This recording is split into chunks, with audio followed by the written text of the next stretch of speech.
All right. Oh, you're the one that's all peppy this morning. I appreciate it. Thank you for starting this off on a good note. Yeah, we're here. It's We Were Gamers. Episode who knows. I love it. I love how our Fridays have become like, there's somewhere this is going to go. Yeah, I mean, look, this is going to go up at some point. Someone will hear it besides us, but I don't know when, so it's very difficult for me to guess. They're good to have, though. They're like pull out of our back pocket when scheduling gets real complicated, like this past week. Yeah. Which won't, I don't know why I dated the podcast by saying this past week, because anyway, you know what? My brain is still booting up, sir. Well, welcome to a part that, in theory, well, who knows how much of your brain will be needed for this discussion, but we're doing a topic here. And I thought we would just go ahead and jump right in. You know, Andrew, there have been a lot of movie series, and great films of the past that I could use to see more of. Yeah. And there's also movies of the past that you didn't know you wanted to see more of, or you saw and you're like, well, that was kind of okay. And then get opted for things on HBO or Netflix, or, you know, like we're living in the Westworld world. Exactly. And Westworld is actually a great example of a show that was a movie, right? There was a movie. Was it a book first, maybe? I don't know if it was a book. There was definitely a movie. There was definitely a movie in like the 70s with Yul Brynner. I don't know who else. And anyway, that movie happened. And then no one thought anything about that for, let's say, 30 plus years. And then all of a sudden, this hit TV show on HBO. Yeah. Well, more stuff needs to do that, because there are great movies from the past that they should do that with. And I think you and I have each come up with at least one. And we're going to talk about them a little bit today. You know, this is a lot harder than I thought it was going to be. When we came up with the idea, I thought, you know, there's a ton of movies I've seen that I could always use a remake, or could get updated, or could use a series or whatever. You know, like, I thought about it for a little while, and I started thinking about movies I really love, which kind of was the wrong way to think about it. So I thought, Batteries Not Included, which is a movie, you know, that was really awesome. Great movie. Could use like an update. Well, no, I don't want to see a new movie of Batteries Not Included. And that's a Brad Bird movie, so it's about as well written as it's going to get. So what would we do? A series? No, that kind of just turns into X-Files. And so, like, this process was not as easy as I thought it was going to be. Yeah, I definitely went through like some thoughts of like, this movie's rad. Well, you can't really replicate that. And it's like, this movie is pretty good. I would love to see more of like this world. Well, I'm not sure how I would feel about, you know, in a lot of cases, like, movies are great for a lot of different reasons. And sometimes those reasons are unintentional. Sure. Do you have an example? For instance, a movie that is unintentionally great that I would love to see more of is Army of Darkness, right? That movie is awful, but so good. You mean the Army of Darkness version of Evil Dead, not Evil Dead that's on Showtime Evil Dead? So that the one, it's Ash versus Evil Dead is the show that's on Showtime, which is the character. Right. But it doesn't do the same stuff. It does have some of the same stuff, but it's not the same thing as that that movie, right? Absolutely, yeah. The Army of Darkness was definitely a completely different take on how do we do a genre film in the universe that's not the genre film we've been making? Right. And like, how can we, you know, we have a budget and maybe it's not that big. And how do we, you know, make this ridiculous castle scene and all this stuff? And the movie is great because they clearly had limits and were like, we need to do this stuff. And this is the script we're making, even if it really doesn't, we really should pull back here. But, you know, you can't capture that kind of like hammy acting and you know, those kinds of constraints again. Everything in that would fall flat remade. Right, exactly. So it's like, oh, an updated Army of Darkness would be like so cool, but actually maybe it wouldn't be that great. Right. Yeah. Yeah. This was more difficult than I thought. And then I started thinking about movies that I definitely would love to see remade, and then realizing that they would probably fall flat right now because there's already other stuff out there that's exactly the same. Okay. Do you have an example of like that idea? Yeah, so I was thinking about, I really love the old Wing Commander series, and the movie is campy fun in a bad way with Freddie Prinze Jr. and all that. And like, I thought about how that would get remade now, and I'm like, well, it's just going to be another sci-fi show like The Expanse or something else, and it would kind of probably not make it. You know, I don't know if there's enough audience to split around there with a new Star Trek now being made that's pretty popular, and so I kind of like backed off of other ideas that maybe, you know, like I thought of a couple westerns, and well, there's, you know, Westworld's not a western, but a lot of the western crowd's over there, and there's a few westerns on Netflix, so westerns probably wouldn't take off either. I don't know. I think you could get something popular done with a western, but like it's hard to. The trick, I don't know. The thing with a lot of the long running series is that there's like some kind of really big overarching narrative plot, right? That seems to be how a lot of modern TV series are made. Yeah. And westerns don't typically have a long overarching plot. It's kind of like you get your stuff like, you know, like Unforgiven or whatever, where there's like kind of one really short plot, you know, or then you get stuff like Lonesome Dove or whatever, where there's like 800 plots all sort of intermingling together in a giant story, and those are kind of the only two sorts of westerns that I know of. Yeah, that's funny, because Lonesome Dove is one of the ones I thought could use a remake.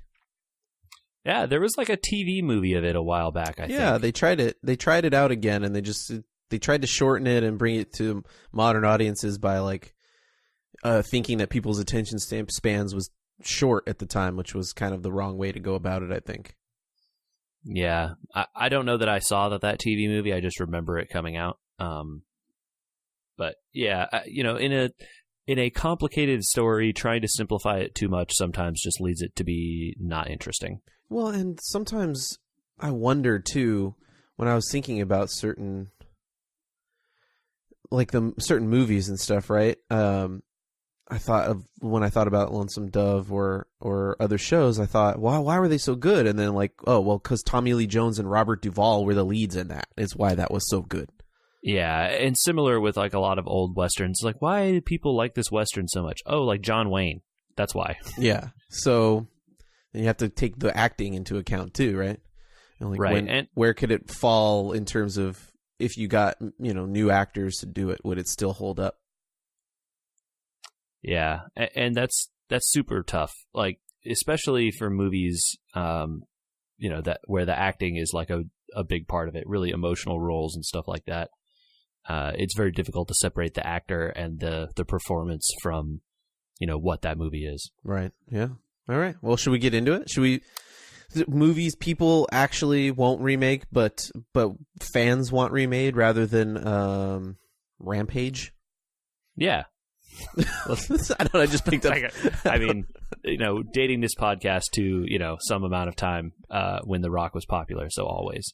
Yeah. Well, look, if they didn't put The Rock in it, we all know that no one would be talking about it. But they put The Rock in it, and part of me is curious because I really like The Rock, right? So yeah, let's go. All right, Andrew, you thought a lot about this. I did. Lay it on me. I'm committing to saying the word rollerball. Oh, interesting. Yeah. All right. So that was a film that got remade not that long ago. 2002. Right? Okay. And are we talking about a remake of that or a remake of 1975? The 75 one. Yes. Okay. I'm going to say some stuff about the original rollerball after I say some stuff about 2002 rollerball, because I can explain 2002 rollerball and why it was bad. Okay. I like LL Cool J. I didn't see 2002 rollerball, to be clear. I like LL Cool J. Rebecca Romijn is a nice lady as well. Mm-hmm. but it was just like a bad sport movie, right? It was like if you just sort of filmed UFC and then made the UFC fighters try to act in the locker room after an actual fight. And then that was your movie. So, like, amateurish? Amateurish, yeah. Amateurish, very just concerned with the blood sport nature of rollerball. And I'll talk about rollerball in depth in a minute, but just get 2002 out of the way because we don't want to talk about it. And just undirected in a sense that there was no story beyond, can we make an action movie out of this old action movie without understanding it? Okay. Weird version of what happens now, kind of, with like everyone's trying to recapture the 80s, right? And we're 10 years later. So back then everyone was trying to recapture the 70s. Except 70s movies were not the same as 80s movies, and you can't just like... And to be clear, we're more than 10 years away from the 80s. No. So like this was 2002. Oh, 2002. Yeah, we're like 10 to 15 Got years it. later, and now we're remaking 80s and 90s movies. Got it. Back Got then it. Sorry, we misunderstood. Yeah. No, I wasn't clear. Again, only about a third of the way into my cup of coffee this morning. Okay, so then, what about original... So we've established 2002 Rollerball, not a great film. Yeah. Not what we want to do. Sure. LL Cool J is really good at fighting sharks, not so good at skating. Deep Blue Sea, a classic, as always. But maybe don't need to remake that one either. Yeah, well, that one probably stands just fine as it is. Sam Jackson, LL Cool J, and what's his name? Thomas. I can't help you here. I don't remember anyone else other than them two. Who played the Punisher? Oh, Thomas Jane. Thomas Jane. Yeah, he's the lead in that. With what's the woman? Oh, she's really popular. She was in. I can't remember who the woman is in it. That's bad of me. I should remember because she's an integral part of the film, but I'm not going to remember it, and we don't look stuff up. Anyway. And Deep Blue Sea is perfect the way it is, so just go watch that if you want. Literally, yeah. If you want to see sharks jump vertically out of water, bend in midair, eat people whole. Or bite a man in half. Yeah. It's amazing. This is like Sharknado before Sharknado turned it bad. Anyway. Yeah. This is off topic, but fantastic. Anyway. Yes. Okay, so 1975. The world in 1975, you got to kind of like think about, because we just been through like a little bit of a economic expansion, but and then in 1973, and then again in like 1979, like 1980, somewhere around there, you had the petroleum crises, right? Mm-hmm. So people were lining up to get gas in 1973, and it was a weird world of like excesses, but at the same time, monetary crunch. And the only people that people were starting to see benefit were corporations, right? Very similar to what we're going through, like roughly today, right? With economic expansion happening in Wall Street, but very little on Main Street. Mm-hmm. That's economics. You can look it up if you want to. Economics left as the exercise to the reader. Yeah. Yeah, exactly. Thank you. So in 1975, people were kind of like dystopian a little bit with their writing, and Rollerball is a very dystopian movie. So it's very Roman in its design, and kind of like the excesses of the Roman Empire at its height, because they had this notion in the 70s that we were a fading power, and like OPEC could destroy us at any minute, like they did 2 years ago, and all that sort of stuff. So Rollerball is very much a sport that is kind of like the sport. it's the thing. It's the Coliseum of this future that they've written in this movie, where really there's nothing else to watch. This is the only entertainment. And much like roller derby, if anyone's ever seen roller derby. Have you ever been to a roller derby, JJ? I have not. You should go. It's fun. I believe that it would be fun. It's fun. So they have this like banked track roller derby where everyone skates around, and they, unlike roller derby, try to, basically kill each other on the track to score points and become more famous. Kind of very much like a gladiator, right? We talked about the Roman trope. It's a world where essentially corporations run everything. A lot of these players are corporately owned. They're famous for this and this only. So you can kind of see a lot of parallels, right? To like, a lot of parallels to like UFC in a way, right? Very bloody sport, extremely popular. Personalities mattering more than teams or any sort of storylines or anything like that. And and the NFL, before it started to fade recently, a lot of that type of trope still exists today.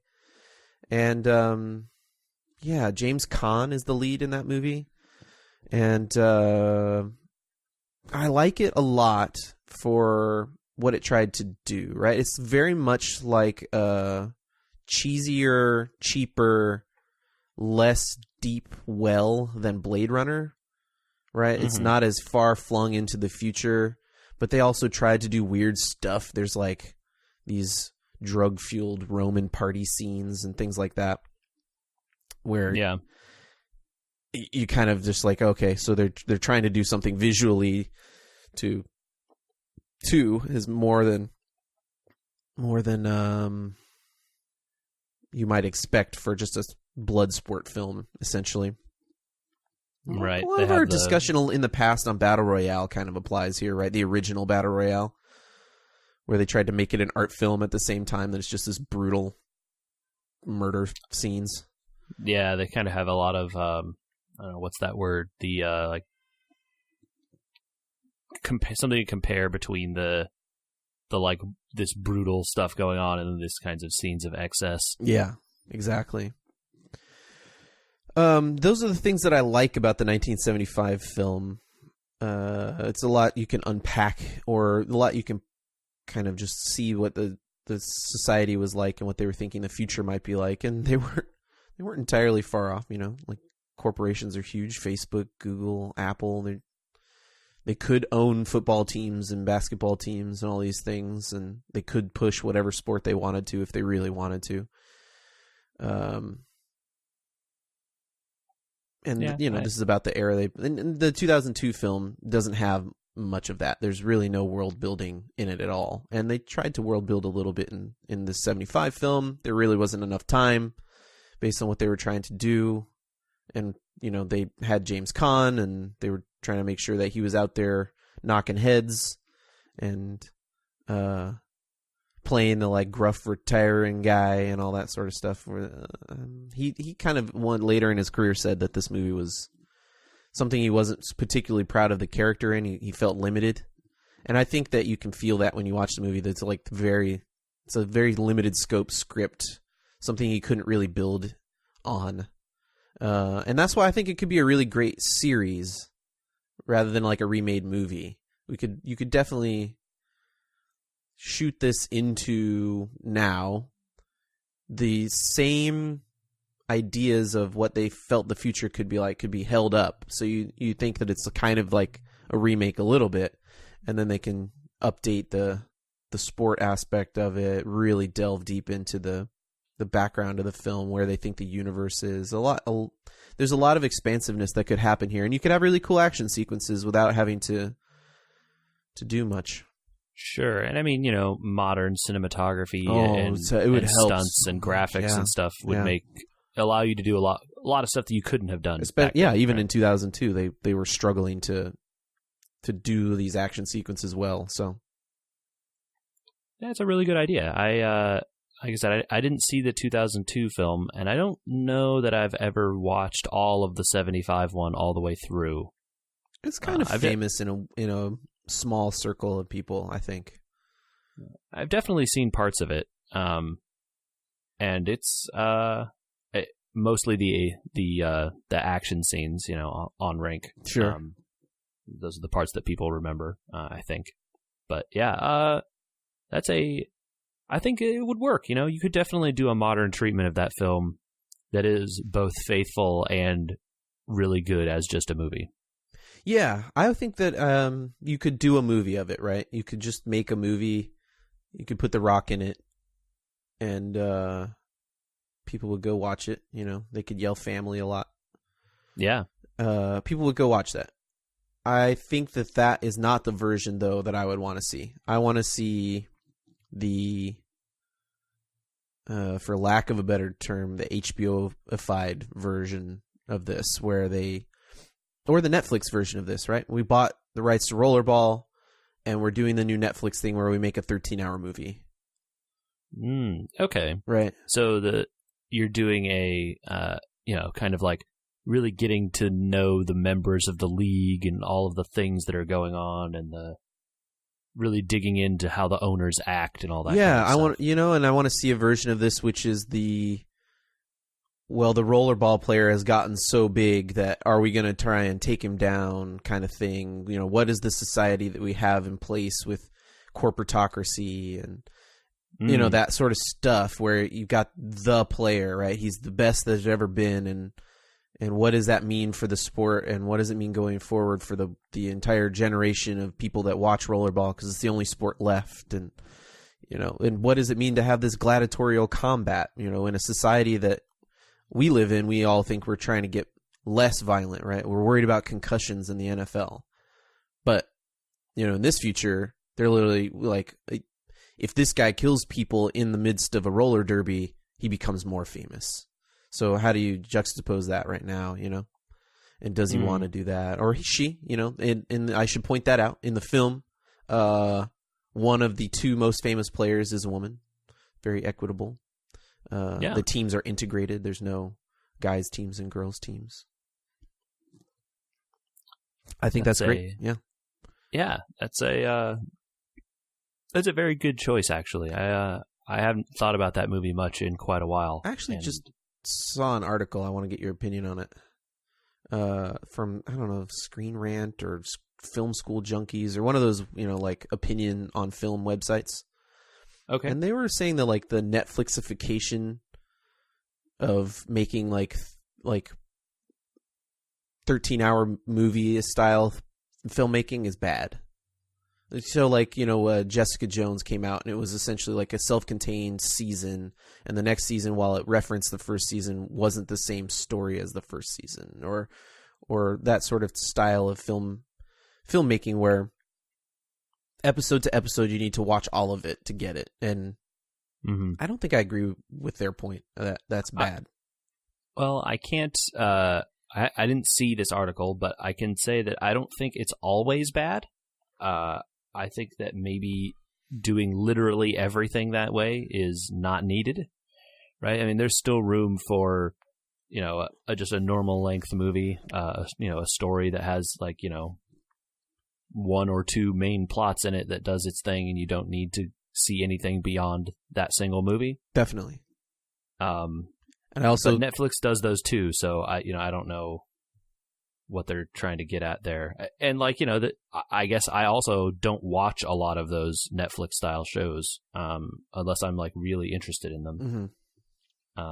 So, I'm not, maybe people are getting burnt out on that format. It's interesting that you don't watch them, because I essentially gather that you don't watch them because you don't want to watch 13 hours of it if you're not interested in it, versus a show that you might try out if it wasn't like that way. Yeah, I think I would be more interested in watching like a serial. So I guess the commitment of the hour, right, and then knowing that I then have to commit 12 more hours essentially to getting the whole story seems like a lot. But maybe I'm more willing to do it if the show is 30 minutes than an hour. Mm-hmm. But then that usually leads to like a different kind of show. Right. That's an interesting But I mean, point. I guess I just don't watch a lot of TV in general, so that's not really going to be my so I'm not the right person to ask like how should people make TV? Like, don't ask me. I don't know. I don't watch a lot of it. Yeah. So, I thought it was very funny that you picked a movie from 1975 because actually I thought a lot about movies from that era as well. There really are like a lot of films that just went to nowhere in 1970s. I think they really tried experimental film a lot more than the 80s movies are literally about like a very specific genre of film, and it was the same over and over again. They made a ton of different ones, like Red Dawn and Breakfast Club are not the same movie, but they're definitely about the same thing. Mm-hmm. You know what I mean? And actually, I first started thinking about a movie from the 80s. I've been thinking about cars and stuff recently, and I thought about the movie The Cannonball Run. Have you seen that movie, Andrew? Oh, man. Yes. Yeah, and it's a comedy. Burt Reynolds, Jackie Farrah Chan, Fawcett, Jackie Chan, Roger Moore, Dean Martin, Dom DeLuise, Sammy Davis Jr. Oh yeah, Sammy Davis Jr. Jamie Farr. Like, I don't know, everyone who's famous from that era is in this movie. It's like I don't know, for people that watch a lot of modern movies, it was like the better, more original version of like Rat Race. The better, more original version of Rat Race is called It's a Mad, Mad, Mad, Mad, Mad World or whatever. Sure, but I don't think Cannonball Run has a direct... No, it doesn't have a parallel like that. Yeah, but it is a movie about people racing cars across the United States and how the silly antics they get up to while trying to win this cross-country race. And like, that was a good movie, and I enjoyed when I've seen it. But I thought, the more I thought about it, I'm like, I don't know how good. You can't really make an ongoing series about it. It's not really that kind of a film. It's sort of like one plot, right? You can't probably not do it over and over. It'd be really hard to serialize. Unless you wanted to do like a real-time amount of driving or something. You could do like Cannonball Runs in different places, but I think that's still separate movies, not separate episodes or anything like that. Yeah, so, the more I thought about it, I was like, I don't know that this one works. You could remake that as a modern movie, but I don't know that it would be as good because, like, who could you get with that kind of cast? I don't think it's possible to assemble a cast like that. Well, you end up with the same in a comedy movie. Yeah, right. You end up with the same cast that's in all the comedy movies: Michael Cera, Seth Rogen. It just builds the comedy world out again, and then it's a Mike Judge film, and you're kind of like, I've seen this before. Yeah. And the Cannonball Run is not a movie you've seen before. Like, yeah, Burt Reynolds drives a lot of different cars in movies and TV shows and stuff like that, but he's Burt Reynolds, right? It's not the Jonah Hill, although Jonah Hill was very good in Moneyball, which is not normal Jonah Hill. Burt Reynolds is a different thing altogether, and Dom DeLuise doesn't exist anymore. There's no Dom DeLuise, right? And there really isn't a lot of the kind of slapstick comedy and stuff that makes that movie funny just isn't done in film anymore, right? So I was thinking about that, and I was like, okay, well then this isn't really the one to go for. But I was still thinking about cars, so I went back to the 70s and found a movie that is ostensibly about cars, but not really that much.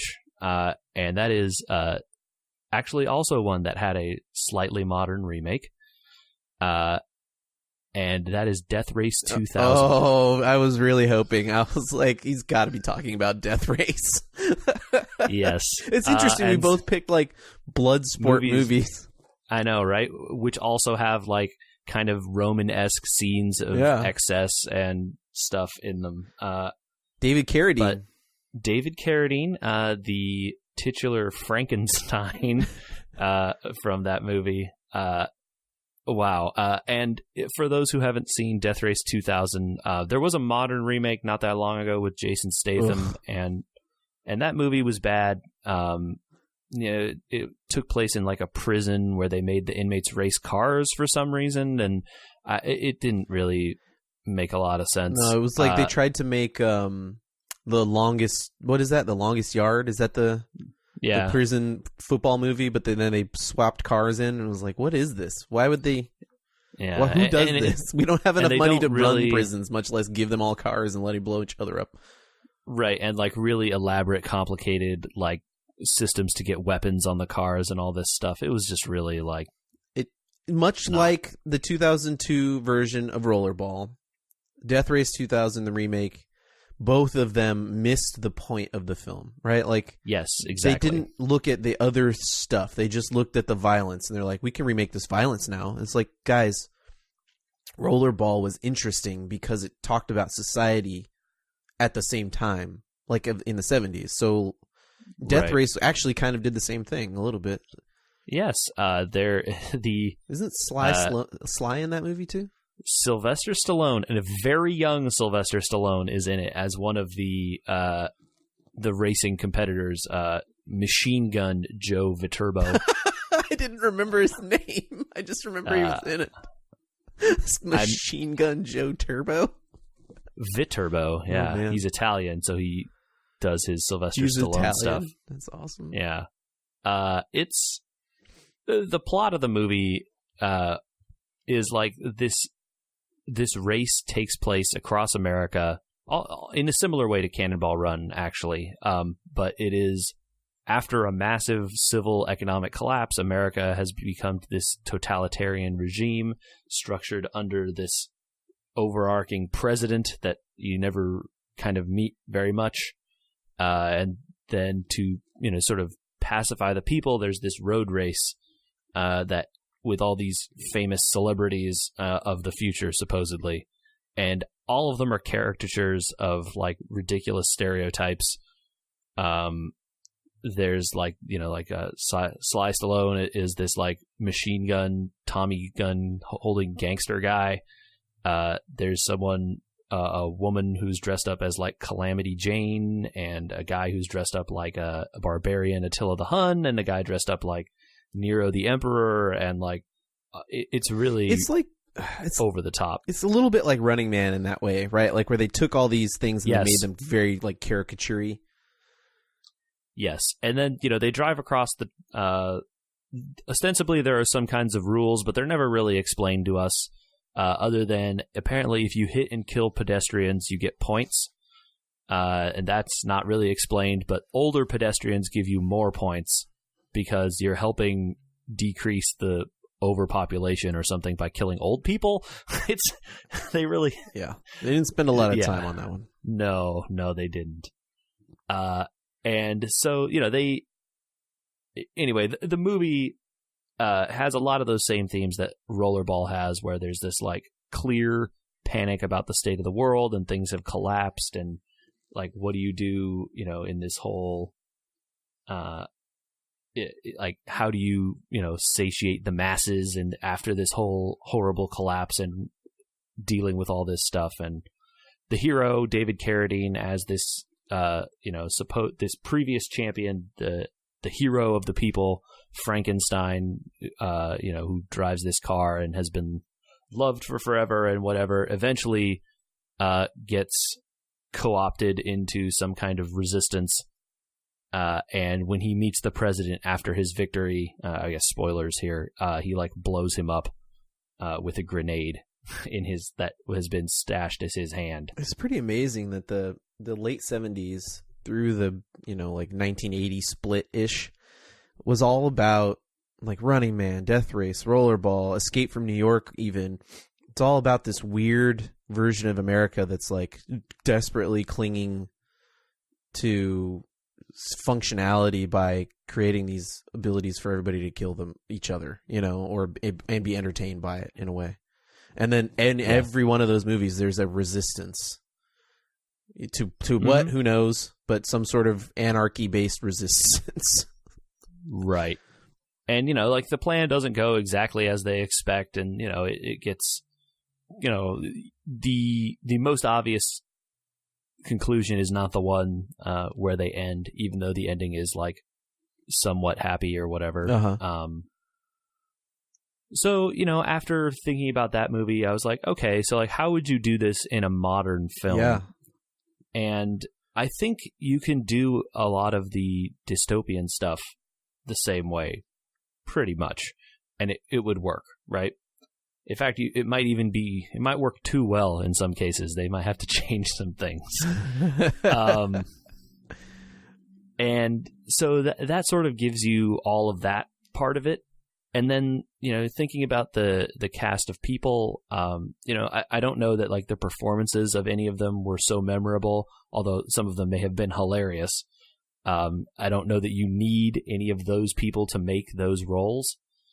And you don't need to have all the racers be ridiculous caricatures either to make the show work, right? Yeah, I wonder about that a little bit because you need one or two of them to kind of be over the top or at least unhinged but in you the can head have them to kind of... You can have them be that without having them be like ridiculous stereotypes and stuff, though. They have to take on the like ridiculous nature of it by making sure the characters at least seem some way to be ridiculous or funny or something, because like the idea of this is kind of, in a way, like, unless you're going to go full Mad Max, it's a little bit ridiculous. Right. And, they can definitely do, I mean, I would personally be interested to go full Mad Max, but I don't know that that's what this movie is. Right.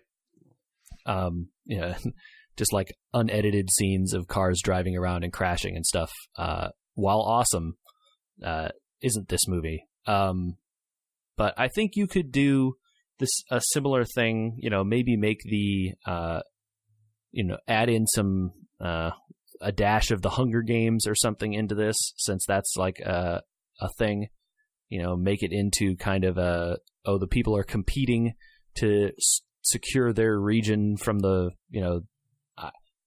from the plagues or whatever. Their region gets bonus food or gasoline or something in the future. Oh, very like Hunger Gamesy. Yeah, and so that way they don't have to make them, they can be a person from this region, and so then you can use, caricatures or, ideas from that region while not having to make the person a Roman emperor or a guy dressed in a zoot suit with a Tommy gun. Right, but still kind of, this is from, he's from New York or whatever, Right, and he can do, Los Angeles. Yeah, so he can have an accent and like, do New Yorker stuff, or this guy can be from the South or whatever, but, then you don't have to have a guy literally carrying a Tommy gun around. It's interesting that I would love to see that too, because you could kind of fragment society, whereas like Rollerball feels like a very homogenized society, right? Everybody watches the same thing. Everything's done through corporations, and while you may be either owned by you're owned by Google, but they're owned by this, you were all part of the same pool of customers or products, essentially. Very much in the dystopian way that Facebook, you're a product of Facebook, is how that would be what you explore, and everyone's part of that system in Rollerball. But in Death Race, you could be like, well, you're from the New York region, and because of the way that this is run, it's the more like segregated societies of zones and things like that, where you're exploring that. That's cool. That's cool that we kind of came to dystopian future movies from the 70s, but different and like ones. Actually that came out right around each other in 75 too, which is pretty funny. Did you think of anybody you'd want in your movie remake? I think the getting the silly aspect is right, or is important. So you need like a tough guy who can be funny, and then also like a main character kind of guy. I thought about like maybe Chris Pratt or someone, but he seemed too silly. Yeah. Maybe like a Chris Hemsworth or something might be good for the main character. Yeah. I don't know. I didn't spend a lot of time thinking about actors and stuff, though. I didn't realize that Chris Hemsworth was as funny as he was until I saw Thor. Yes, I agree with that. I would not have considered him for a humorous role until after seeing that movie. Yeah. Pretty interesting that we both came up with movies from like really the same era. But I guess we think alike. Yeah. Oh, well, surprise. Good minds think alike. That's the key right there. Yeah, it's true. I didn't want to think of something that I would want to see like serialized, right? Like a different version of Star Trek or something like that, or something that was just over the top in terms of not being so. I thought of for a while I was thinking about like Face Off, because I saw that movie again not that long ago, and that movie is great. I don't know if that's a movie you can remake without those two. And so that was my point, right? Like the extreme overacting that Nicolas Cage and John Travolta bring to that movie, I don't think you could do again intentionally and wind up with a good product. And then they have to overact as each other, right? Right, and the over, like, okay, say whatever you want about Nicolas Cage's like acting style or whatever, but he overacts like kind of intentionally. Yeah. And then having John Travolta do an impression of Nicolas Cage doing an impression of himself for the whole movie, essentially, and vice versa with Nicolas Cage doing an impression of John Travolta doing a Nicolas Cage impression, is like the idea is so ridiculous on its face that it's amazing that they came up with a movie that's as watchable as it is. And part of it is watchable because it's bad. But it's so good. There are actually parts of that movie that I wish were not a John Woo film. Oh, yeah, absolutely. Yeah. And I think the John Woo action stuff kind of gets in the way of the rest of the movie being great in some places. And that was like a very 90s thing, like the John Woo action stuff. I don't know. Yeah, he did Mission Impossible 3 or something like that, or 2. He did. And it was just... He was very popular for like a certain set of years, and I don't necessarily remember exactly why that was. That's kind of where we're at with J.J. Abrams, right? Yeah, Well, but to even a bigger degree, probably. Yeah, and so,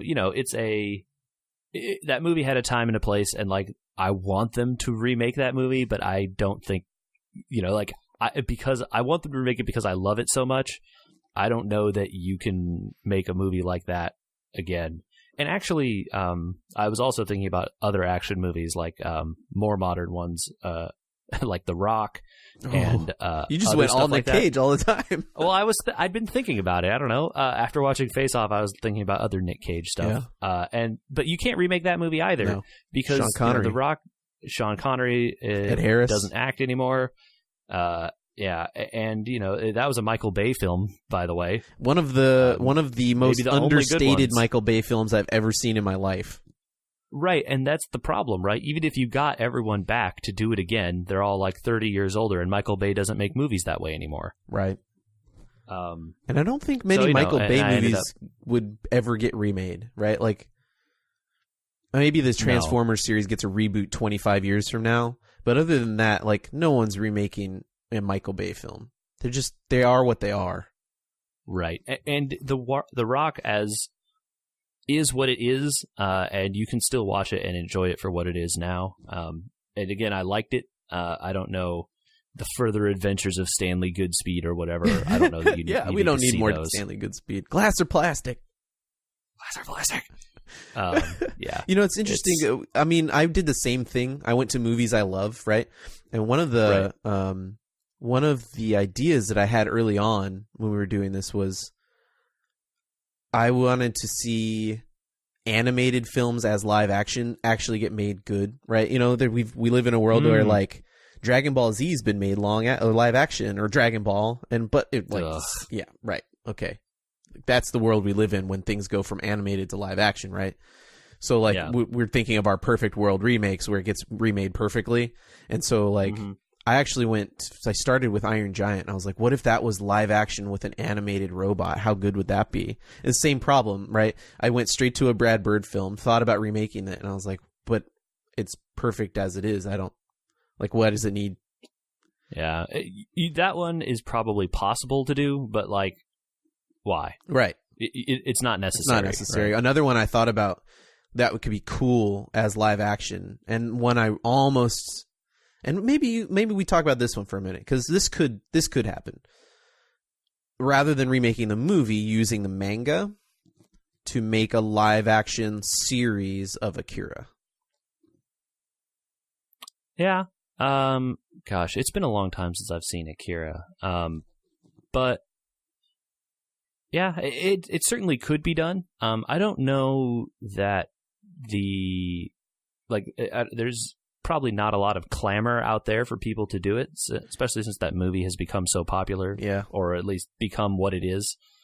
I think it'd be interesting. I don't know how different the movie is from what the manga is. Like how closely they follow each other's story. It's very much like a Cliff Notes version, right? The manga's like 6 2-inch volumes. Right. So like clearly you get a lot more context around all the stuff. Yeah, and it would be an interesting world to set a series for sure. Like similarly, I think you could do a lot of interesting stuff with like a modern retelling of like original Dragon Ball. Yeah, absolutely. Because that's a very silly world. There's a lot of fun gags and stuff that kind of gets played out, and it's not all about fighting like Dragon Ball Z kind of is. Mm-hmm.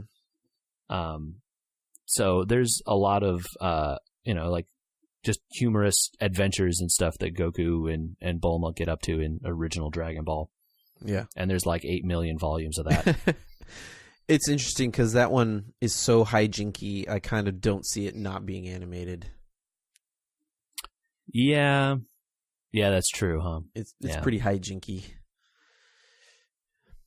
I don't know if that's a bad word. I made it up. Yeah, it would be it would actually be the thing that you don't want, where it is a serial kind of like 30-minute show every week. Yeah. There's a good market for that, because everything we've talked about though is okay. Well, is this a movie remake or a series remake? And then when it is, it's like super serious. And even the new Star Trek series is a week to week complete. I haven't watched it, but I've seen it summarized for me, or had it summarized for me in terms of like the experience of it. And it's very much the Battlestar Galactica. Like, yeah, there's a new problem this week, but it's all connected to the last week, so you still have to watch directly all the way through. It's not TNG where it's like, well, I missed last week, but it's fine. There's nothing, right? Like, maybe you missed the one episode where, spoiler, Tasha Yar died. But what else in Next Generation could you have missed and still, like, not known what happened? I mean, shows like that aren't made that much anymore. And I don't necessarily know the reasons behind it. I assume there's like economics and stuff that tell people why they don't make the shows like that. But I think that there is room for those kinds of shows, because I feel like the only kind of show that works like that anymore is like reality TV, half-hour comedy in some way, and half-hour comedies. And like those just aren't. I don't know. They're just not shows that I typically want to watch. Yeah, there's very few of those. Well, I don't watch any reality TV. It's just not my bag, because I work in the industry. I know how all that stuff is made, and it's just doesn't leave any enjoyment in it for me. Right. So the half-hour comedy sometimes, depending on what the subject matter is, but it's very specific to half-hour comedy is just very, very targeted, and it's so over the top marketed at that audience. Like, this is our exact audience for this show. And very few of them, I think of Big Bang, have broken out of their molds of what they were designed for. And when they do that, they kind of like lose their original audience in a way. Yeah, like for instance, I watched Big Bang for several years, near to the beginning of the show. And then like at some point I sort of felt like that show kind of stopped making jokes with me and started making jokes about me. Yeah. And I was like, oh, the joke here is that they're nerds. It's not that, like, aren't they doing this funny thing and also all these people are nerdy? It's like, no, the joke is actually that these people are nerds. That's the joke. Yeah. Okay. We're back. I feel insulted now. I'm not watching this anymore. No, I kind of saw that. I hate to say, but I kind of saw that coming. Anyway, about the marketing, though, it's not that other shows aren't marketed that way, right? Like, sci-fi shows are marketed at sci-fi people and all these things, but they don't abandon their audiences, and they don't. I don't know. You can't blame them for choosing, targeting people that they think are going to like the show. Sure. That's good. But like you said, when the show gets really popular and then it changes sort of who they think the audience of that show is, that's a bummer. For sure. Whereas maybe one of those more serious shows like Westworld, they started with their marketing where they know who they wanted to drag in, and they just made a show that was good enough that said, like, here, drag other people in and make them watch it. We're not going to, like, open up to those people with our writing. It's the same as it's going to be. The show and the story are going to be what they are, and you kind of know that at the outset, and then it's just, it relies on the spectacle and the big moments and stuff to drive word of mouth so that people go, oh, you have to see this because XYZ. Yeah. Oh, man, movies are fun. I love when we talk movies. I do as well. You want to do a little game news? We could do a little... This is kind of like off topic, I guess, but it's a remake thing, and I wanted to get your opinion on it because it's related to remakes. I love remakes. Did you ever play the God of War series? Yeah. So the God of War series is getting relaunched, but it's being relaunched in Scandinavia. Yeah, I believe the new one is just called God of War. Yep. And not to be confused with God of War. The original God of War, which came out on the PlayStation 2, I believe. Yeah, it did. No, this is a PS4 joint, and it's Kratos with a son in Scandinavia? I don't know why they kept Kratos. Why didn't they just this is Kratos' Scandinavian son? So my understanding is that this is not like a complete reboot either. This is actually still the same Kratos, but he just moved and had a kid at some point. Yeah.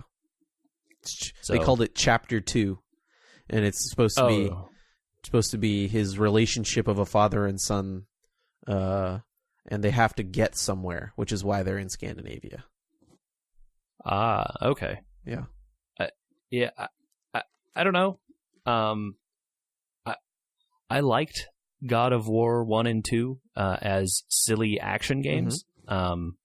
They were very over the top with violence and just like rage all the time. Like Kratos is just super mad all the time. That's like the only thing the character had. He was just mad always.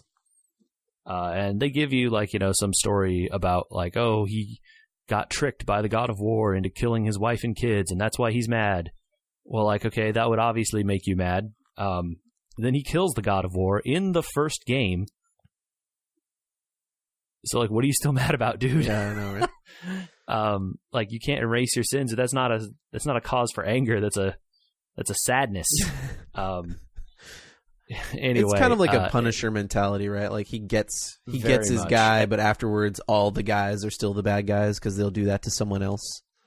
Right, and then he goes on his crusade to hunt down all the gods and murder them all and whatever. And through the course of those 3 games or whatever, he does that. There are 4 games. 3? I don't know how many. There's some 3. There might be a 4th one. There's a PSP one that's different, maybe. Yeah, I don't remember, to be honest with you. Mm-hmm. And I think that over the course of those games, you murder a lot of gods. That's for sure. So, what is the next step for this character? What is he going to do? It sounds like he's not the rage-filled guy all the time anymore. That's probably for the best. Yeah. But how, so what do you do with a character like that who is literally the only defining trait that I can remember about him is that he was full of rage all the time? How do you then, evolve that into a character with some nuance or whatever? I don't know. Yeah. It's interesting. I will consider buying it on some kind of discount sale later. Yeah.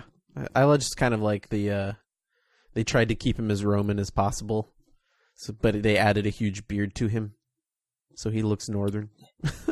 It's he had a small beard before, I want to say. I think it like a goatee. Yeah, developed over time.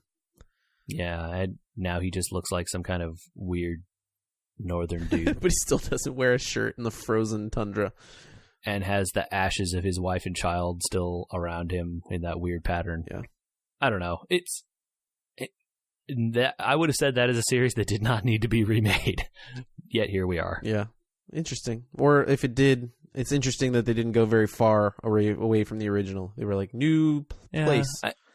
I think maybe they're just hoping to tonally move it without having to. But like, I have not really seen or heard much about the game, so I don't know. Well, we hope it's good. I mean, it was a good series that needed to. It certainly needs to evolve. So we'll see. Right. I'm happy they did something with it different. So let's hope that it's good. I mean, I hope everything is good. Yeah. Good is better for everyone. All right. Well, that's We Were Gamers, the remake. Yeah. And, as usual, if you want to get at us about other stuff that you think needs to be remade, we're on the social media. We're at We Were Gamers on Twitter, Facebook, Instagram, all the good places. And you can email us podcast@weweregamers.com, and we'll read those emails and we will happily talk about them. What do you think about remaking Fast and Furious? The movies are perfect as is. Why would you ever want to do that?